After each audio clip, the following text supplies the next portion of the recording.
Hey there, it's Eileen again of ebrownlegal.com here in Maryland, your estate planning attorney in Maryland. So far during this set of videos, I've been sharing with you during this COVID crisis um, what I like to call the ABCs of wills.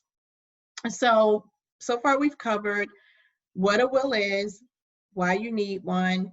We talked about the fact that a will allows you to set forth in a legally binding written document what you would like to happen to your assets upon death. We talked about what your estate consists of, what assets go into your estate and go into your will, including real property, personal property, automobiles, jewelry, and all of those types of things. If you've missed the video, you can just go back a couple and replay those. We've also talked about what your estate does not consist of. It does not consist of items that have beneficiaries listed, like 401ks, TSPs, IRAs, retirement plans, and life insurance. If your life insurance has a beneficiary, then that would not be part of your estate. We also talked about a tip to put PODs on your bank accounts, pay on death, because those assets would automatically go to the beneficiaries listed just with a certified death record.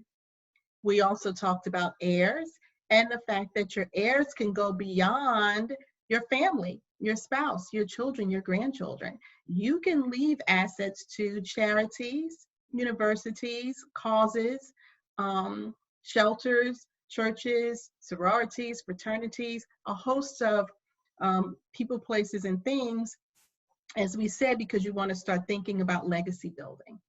This is all about legacy building. What kind of legacy can you leave? How can you pay it forward? So we talked about that. The other thing that we talked about, or what I'd like to actually talk about in this session, is your executor. Your executor is the person that you select to carry out your wishes.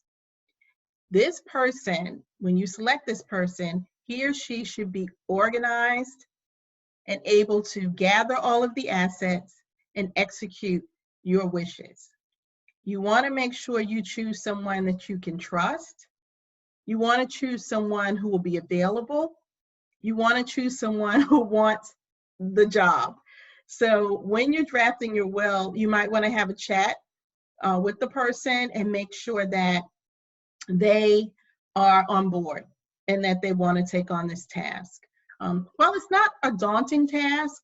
If the person is organized, you do want the person to want the task. And the other thing, while I'm thinking about you having a chat with your executor, you might also, for parents who know their children, you might also want to have a chat with your children if you select one child. Let's say the oldest child is the executor. You're always going to have an alternate. And I don't recommend, people often ask me this, I don't recommend doing joint executors, because for every decision, they have to agree. Sometimes if documents need to be signed off on, they have to be in the same place at the same time, and that can be difficult. Drafting your will is, the reason for drafting your will is so that things can go smoothly. That's why you're doing this in advance. And so one thing I often recommend when I have parents who come in who have multiple children is have a conversation. If you've chosen the eldest, just let them know why you've chosen the eldest. You thought that would be an easier solution. That way, if they know in advance, there'll be less fighting and infighting at the end. Same thing, if you leave one child money, you leave another child real property, or you split the real property, or you leave one child less than another child, you want to have those conversations with your children now, because the whole purpose of estate planning is to leave everything in decency and in order, not to have any infighting, not to have a mess. And that's one thing I want to say loud and clear, and hopefully people hear me say this. And it's not because I'm a lawyer, because I'm also a child, a daughter, an auntie, and a granddaughter. So I've gone through this myself now with a parent, with a grandparent. And I've seen how things can happen if there is no will. Fortunately, with my dad and with my grandmother, they both have wills. Um, but I've also seen situations with friends, family members, colleagues, clients, where when a person didn't have a will, things got messy quickly. Also, where when a person had a will and they only left to one child and not the other with no explanation, things can get pretty messy as well. There can be infighting. And so what you want to do while you're planning your estate is just to get everything in decency and in order. Speak to your children to the extent that you can. Speak to your executor to make sure that he or she is on board with the estate. And also, get things in order. What I often tell my clients is we go through a checklist. Your life insurance policy, we talk about it, you bring it in, even though it's not part of your estate. I like for my clients to take a look at it, make sure it's up to date, make sure the beneficiaries are current. Because if you've been divorced, for example, you want to make sure that spouse, that ex-spouse is off of your policy. And some people never check that. If they started work 10 years ago and they just put the beneficiaries on 10 years ago, they don't change that. If a spouse has deceased, you want to make sure that you update the beneficiaries. If your children are older and you have grandchildren now, you want to just take a look and make sure that all of the beneficiaries are appropriate. I like for them to bring in their deeds. Let's take a look at the deeds. Let's make sure that they're properly titled. As we're doing all of this planning, let's just make sure we have everything in order. One other tip that I tell my clients after they sign up on the documents, let's put the documents in a safe place, in a waterproof, fireproof box with the key. And you want to let your executor know, that you have a will, because if they don't know you have a will, there's no point in having one.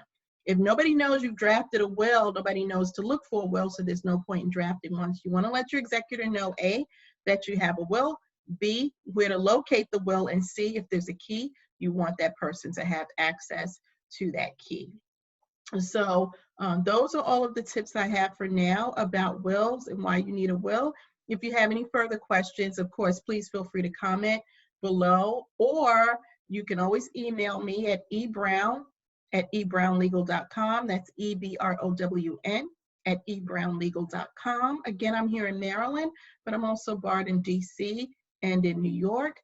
And I always like to say to my clients, be well and be well informed. There's a lot of information out there on the internet. I caution you about reading everything on the internet and taking it at face value. You may want to get a consult with a lawyer just to be sure that you're on the right page and that you are doing your estate planning properly.